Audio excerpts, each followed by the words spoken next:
Bom, pessoal, tudo bem? Vamos agora para a segunda parte dessa aula de sexta-feira, dia 20 de março. Vamos falar um pouquinho sobre a classificação que divide a posse em posse de boa fé e posse de má fé. Bom, vamos começar pela posse de boa fé. Se vocês forem lá ao artigo 1201 do Código Civil, encontrarão a seguinte disposição. É de boa fé a posse se o possuidor ignora o vício ou o obstáculo que impede a aquisição da coisa.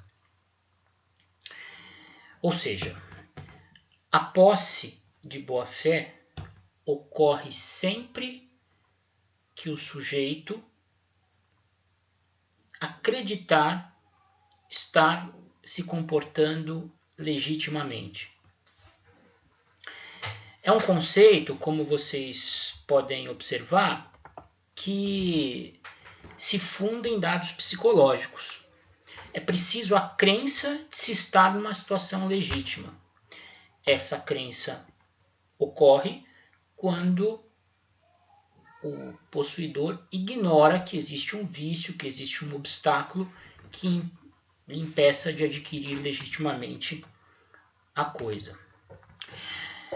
Já a posse de má-fé ocorre sempre que o possuidor sabe que existe um impedimento legal que impede a aquisição da coisa almejada. O sujeito sabe que está agindo contrariamente à ordem jurídica. Ele sabe que a conduta dele é ilegítima. Ele sabe que não pode adquirir de forma legítima a coisa. Quando estivermos diante dessa situação, caracterizada estará a má-fé. Essa classificação de posse de boa-fé e de má-fé tem diversas repercussões aí em termos de efeitos da posse. Vocês verão nas próximas aulas que o possuidor de boa-fé merece do ordenamento jurídico um tratamento muito mais benevolente. Ao possuidor de boa-fé se asseguram direitos que não estão reservados ao possuidor de má-fé. Em várias searas, por exemplo, o possuidor de boa-fé ele tem direito de ser indenizado pelas benfeitorias necessárias e úteis que houver realizado no imóvel e, inclusive, o direito de reter o imóvel consigo enquanto não paga essas benfeitorias necessárias e úteis feitas no bem. Com relação às benfeitorias voluptuárias, o possuidor de boa-fé ainda tem para si assegurado o direito de levantá-las, ou seja, de retirá-las do bem, caso isso seja possível sem o comprometimento da própria coisa. O possuidor de má-fé, por outro lado, em relação às benfeitorias, só tem direito a receber indenização pelas necessárias, aquelas que se destinam à própria conservação do bem, e ainda assim sem direito de retenção, ou seja, o possuidor de má-fé não pode solicitar ao juiz que condicione a devolução da coisa obtida de maneira ilegítima, com conhecimento do vício, ao pagamento da benfeitoria necessária que ele efetivou no bem.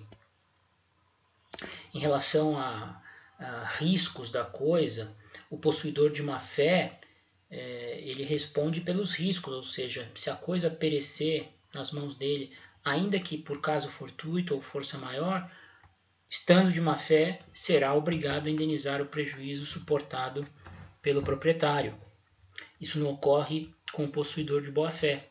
O possuidor de boa-fé, nós veremos mais adiante, fica livre de responsabilidade caso a coisa pereça ou se deteriore em suas mãos sem culpa, ou seja, por caso fortuito ou força maior.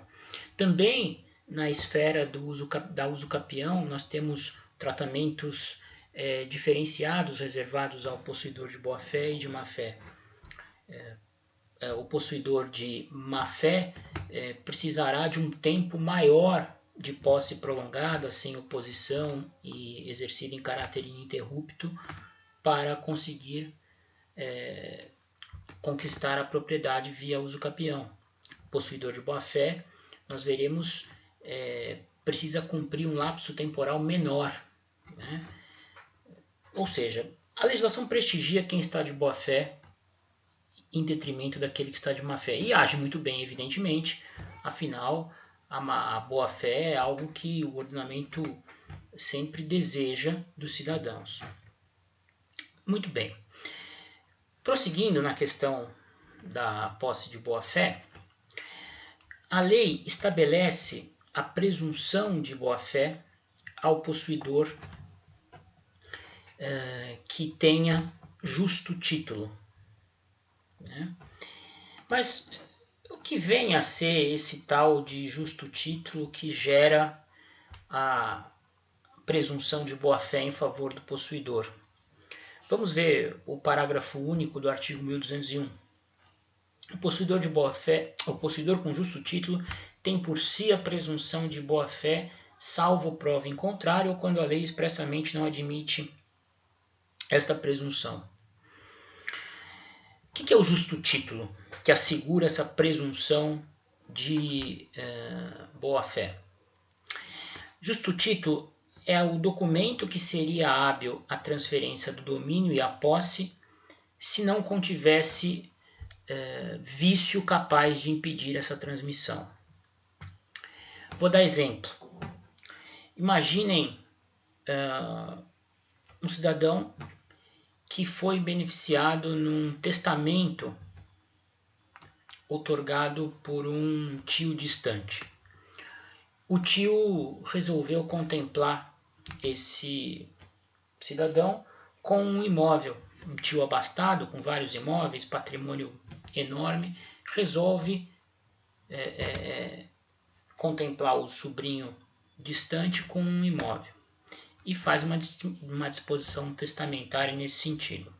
Muito bem, é aberto o testamento, depois da morte do testador, o cidadão descobre que herdou o imóvel, em razão da disposição testamentária, o responsável pelo cumprimento do testamento entrega as chaves do imóvel para que esse cidadão possa usufruir do bem que lhe foi destinado pelo decujus. Um dos filhos do falecido, no entanto, não se conforma com o fato, acha que aquele imóvel deveria ter sido deixado para ele ou para algum familiar dele mais próximo, e por algum motivo ingressa com uma ação visando anular esse testamento. Diz lá que o documento foi lavrado sem a observância de alguma formalidade exigida pela lei.